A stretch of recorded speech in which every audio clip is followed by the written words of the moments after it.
siang. Siang, Bu.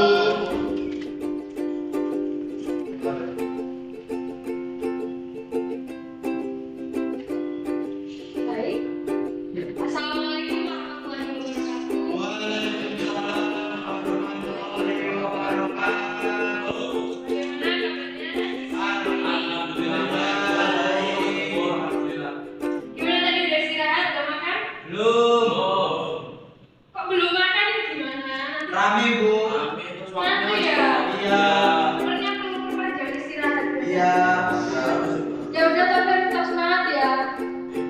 Insya Allah. Baik, sebelum memulai kegiatan pada siang hari ini, alangkah baiknya kita buka dengan membaca Bismillah terlebih dahulu agar dilancarkan dalam proses pembelajaran pada siang hari ini. Berdoa.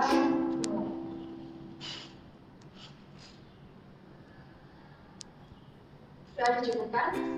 Bismillahirrahmanirrahim. Untuk hari ini siapa ya yang belum datang atau mungkin ada yang izin? Mana semua? Alhamdulillah kalau kayak gitu.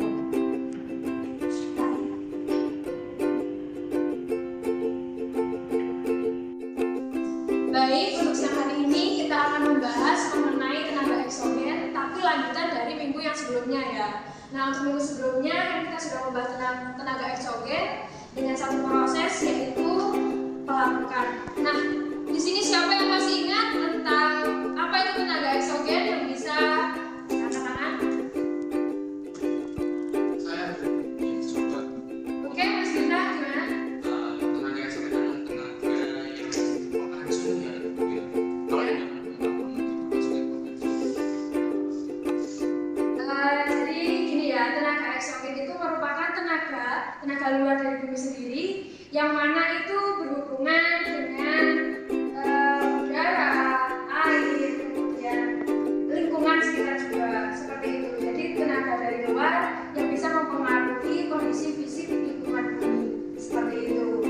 Nah mungkin kalau yang selanjutnya kan ada satu proses saya sudah menjelaskan yaitu pelapukan. Itu apa? Ada yang tahu mengenai pelapukan? Pelapukan merupakan suatu proses penghancuran suatu massa batuan pembentuk litosfer yang menjadi bagian yang menjadi lebih kecil lagi. Ya betul yang dikatakan Mbak Wilsa bahwasanya pelapukan adalah suatu proses di mana berubah dari ukuran yang besar kemudian menjadi yang lebih kecil lagi. Nah ini kita lanjut untuk materi selanjutnya ya. Ini materi eksogen. Nah kan proses tenaga eksogen itu ada 4, ada pelapukan, pengikisan, mass posting, kemudian sedimentasi. Kemarin saya sudah menjelaskan mengenai pelapukan. Yang selanjutnya yaitu adalah pengikisan. Pengikisan merupakan pelepasan dan pergerakan massa batuan secara alami dari satu tempat ke tempat lain karena gaya yang bergerak di permukaan bumi. Kalau pengikisan ini biasanya bisa dijelaskan adalah kalian lebih mengenalnya mungkin adalah erosi ya. Nah, ada pun jenis-jenis dari pengikisan sendiri yaitu ada ablasi, eksarasi, abrasi, kemudian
longsoran.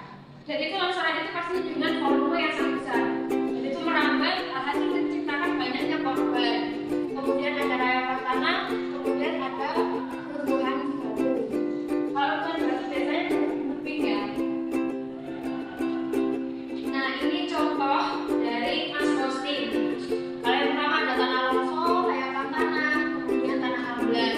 Jadi diingat-ingat lagi bahwasanya Mas Posting itu berhubungan dengan kondisi pergerakan tanah. Pergerakan tanah yang ada di permukaan bumi. Nah, untuk selanjutnya kita akan membahas tentang sedimentasi. Sebelumnya ada yang tahu mengenai sedimentasi?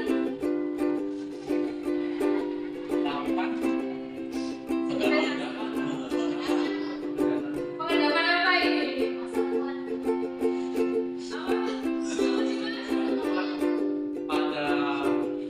pada ini kapal menutup air sebenarnya di sungai Kundapan. Ya betul yang dikatakan Mas Bintang dan juga Mas Bintang. Beliau Mas yang mulia sudah betul-betul.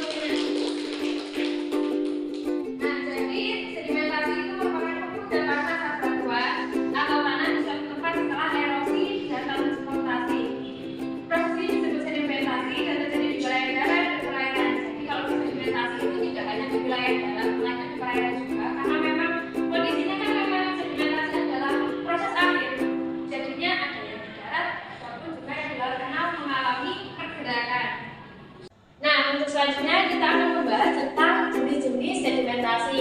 Nah, sedimentasi sendiri itu dibagi menjadi 3, fluvial, marin, dan eolin. Dan ini memiliki karakteristik masing-masing.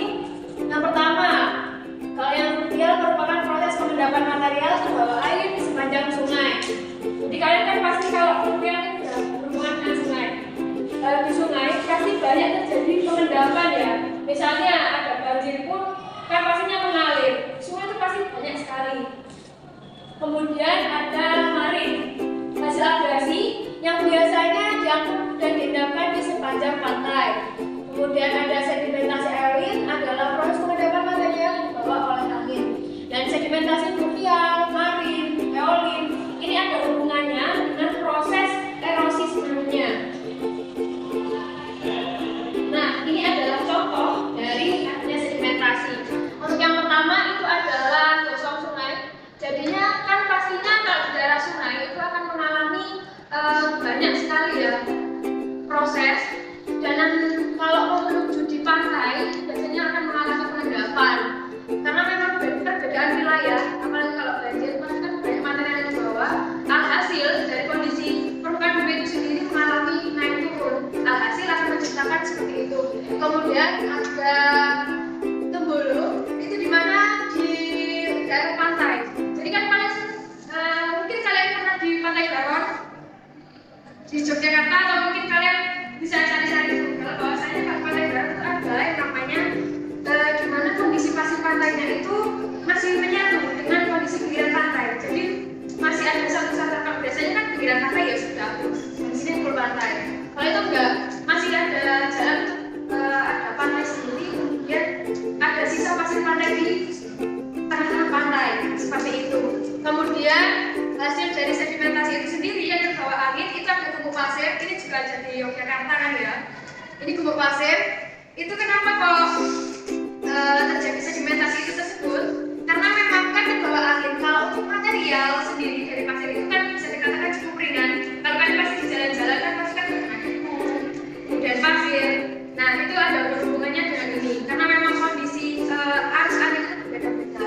Nah kalau yang ini adalah hasil dari sedimentasi sungai. Karena kan memang gini, waktu kondisi banjir pastikan yang dibawa materialnya banyak.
yang jelaskan itu mungkin kalian kurang, kalian bisa cari lagi di buku sejarah di mana-mana, banyak sekali karena mencari ilmu itu bukan hanya dalam satu jalur ya. Nah, ini selanjutnya mengadakan sesi diskusi. Karena kan kalian tadi sudah sudah mendengarkan apa yang dijelaskan, bagaimana prosesnya. Nah, sekarang ibu ingin kalian ini berdiskusi bagaimana dampak positif ataupun negatif dari proses tenaga eksogen terhadap kehidupan manusia. Kalian bisa mengamati ini berada di lingkungan wilayah sekitar kalian ya. Nah, untuk pembagiannya kalian saya bagi menjadi dua kelompok. Kelompok yang pertama yang baru depan, untuk kelompok yang kedua adalah yang baru belakang. Paham? Baik.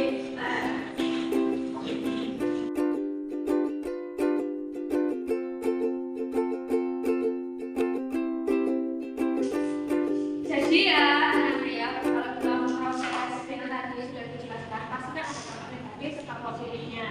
Kalau kalian kan pasti, kalau misalnya dampak negatif, kalian jadi abrasi. Kan pastinya banyak permukaan bumi yang mengalami perubahan.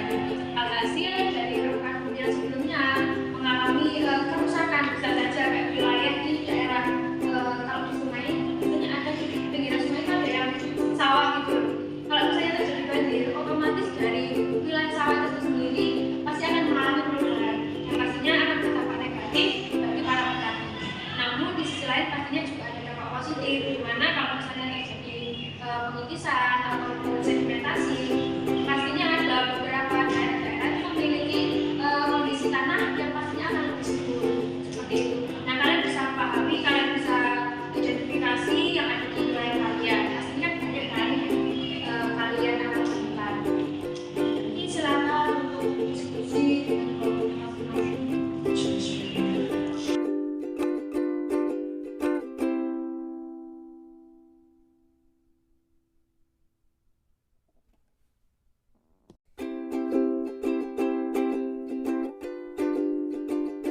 Baik, sudah selesai ya untuk waktunya untuk diskusi. Nanti kalian kumpulkan hasil diskusi kalian di meja depan.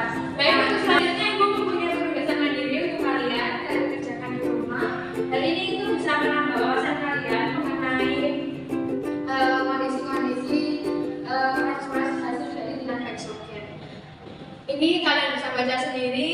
Nanti untuk ketua kelas bisa share ya terkait penugasannya. Jangan lupa ini tugasannya minggu depan. Kalian kan udah semester 2 kan? Kalau semester 1 kan kalian sudah belajar SIG. Nah, makanya dari ini aku menyuruh kalian untuk membuat peta sekiranya bisa berdampak positif juga buat kalian, jadi bisa mengetahui klasifikasi daerah-daerah mana yang terdampak dari hasil tenaga eksogen. Paham? Ada yang kurang lagi materinya ataupun tugasnya? Cukup, terima kasih. Alhamdulillah. Baik, itu saja materi yang bisa disampaikan. Jadi dapat disimpulkan bahwasanya tenaga eksogen merupakan tenaga luar dari bumi yang mana bisa merubah kondisi permukaan yang ada di bumi. Yang mana ada 4 proses di dalamnya, ada proses pelapukan, kemudian ada proses pengikisan atau erosi, kemudian yang ketiga adalah osmosis, dan yang keempat adalah proses sedimentasi, yang mana memiliki dampak negatif maupun positif untuk